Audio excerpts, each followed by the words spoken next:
Ikinababahala ng lokal na pamahalaan ng Dipolog, Zamboanga del Norte ang viral video ng ilang high school student na nagpapadaos-dos sa Maylinabo Peak.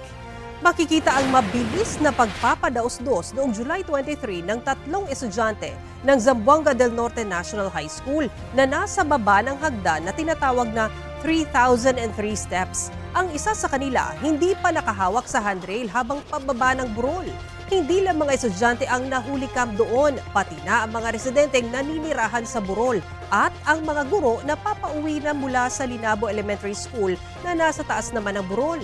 Ayon sa school head ng paaralan, matagal nang ginagawa ng mga bata ang pagpapadaos-dos at alam din daw iyon ng kanilang magulang. Estratehiya lang daw iyon para mapabilis ang kanilang oras ng pag-uwi. Sinusubukan pa naming makuhanan ng pahayag ng pamunuan ng Zamboanga del Norte National High School. Ayon sa Dipolog LGU, ipinagbabawal ng City Tourism Office ang pagpapadaos-dos sa lugar dahil delikado ito. Sa ngayon, humahanap na raw sila ng ibang paraan ng transportasyon upang matulungan ang mga dumadaan sa naturang hagdan.